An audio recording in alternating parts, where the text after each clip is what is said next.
Breaking news. Russia and Venezuela have signed a non-aggression agreement. The Jolani army has declared war on the Syrian Kurdish forces in Aleppo. The president of Burkina Faso has been assassinated. The New York Times has accused Venezuela of exporting Iranians, Russians, Chinese, and Cubans.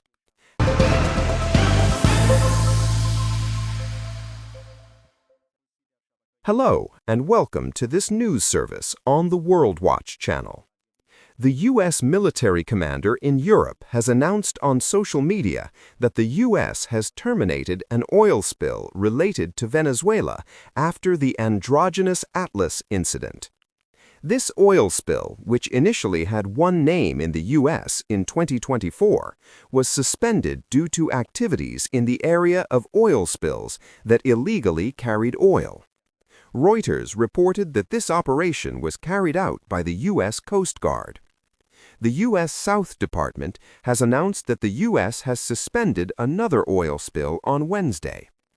The U.S. South Department has announced that this oil spill is illegal and carries out illegal activities. Kristi Noem, the Secretary of Homeland Security, has said that the world's criminals are under investigation. The U.S. Coast Guard had tried to stop this oil spill near Venezuela last month, but the U.S. forces were unable to do so after the U.S. withdrew from Venezuela. The U.S. Air Force has confirmed that the U.S. Air Force is on its way to the U.S. airfield. The U.S. Air Force has confirmed that the U.S. Air Force has thanked Burkina Faso for a stop in population pursuit. In light of the shutdown by the Russian treatment agencies, Russia is able to build a new system, but without permission, the government has refused to fulfill the request. CNN reported that the U.S. Air Force had transferred if they sighted the U.S. troops before the oil spill. No notice of bearing their weapons and units. Destroyed. In the east of Britain, from Fairport Air Base, two of the AC-130 fighter jets were seen entering Mildenhall Air Base in Britain on Sunday. The last time the U.S. used Special Operations Forces and equipment to help stop an unauthorized strike was on December 11th, when the U.S. Coast Guard operation near the coast of Venezuela. The U.S. Coast Guard operation near the coast of Venezuela. Last month, the U.S. Senate passed a law banning oil tankers from entering and leaving Venezuela to put pressure on Nicolas Maduro's administration. The U.S. Air Force was in a meeting with Maduro and his wife on Saturday morning. Marco Rubio, the U.S. Secretary of State, emphasized that Washington wants to continue the Operation Barbarossa, where the militants have been trained in the field of unarmed occupation in Syria and Ashrafi towns in Aleppo. The Operation Barbarossa is organized and operated by UNICOM. The Army has declared the towns of Ashrafi and Sheikh Maqsoud in Aleppo under the threat of unarmed occupation. In this regard, the official Syrian news report announced that the attacks were carried out around the neighborhoods of Ashrafi and Sheikh Maqsoud. The Jolani army has announced the positions of Awarez and Zahur streets until 3 o'clock after 4 p.m. and has started its operations in these two areas after 1 o'clock. The government of Burkina Faso announced in a statement that the coup d'état against Ibrahim Traoré, the president of this country, has been annulled, and the second-in-command, Paul-Henri Sandaogo Damiba, the former president of the republic, has accused the organizers of this coup. In response to this news, Mohamed Osana, the Minister of National Security, said on national television that this coup, which was scheduled for the end of Sunday, was cancelled due to the professionalism of the intelligence services.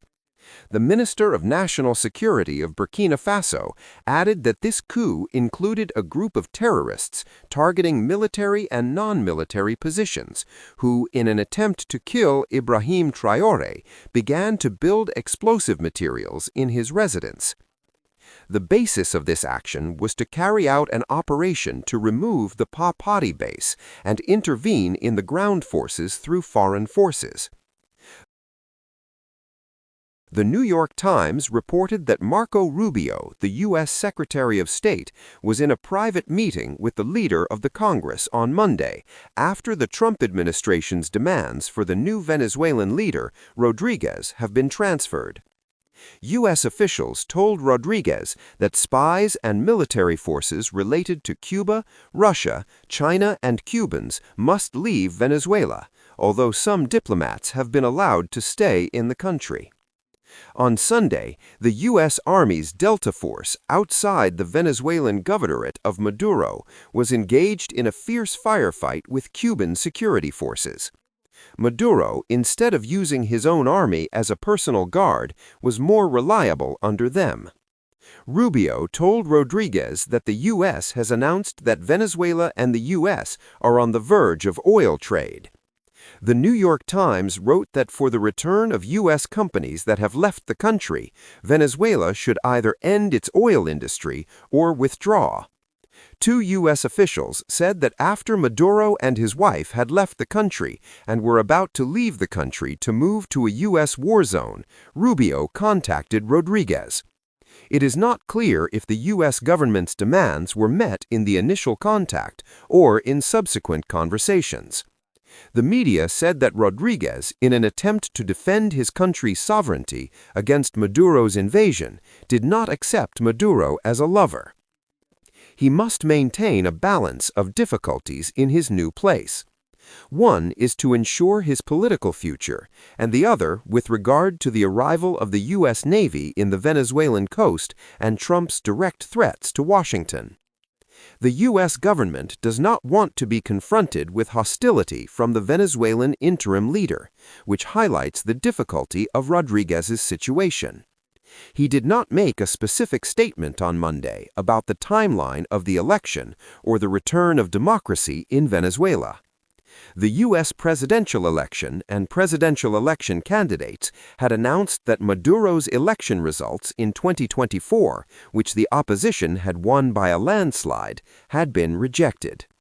Thank you for staying with us until the end.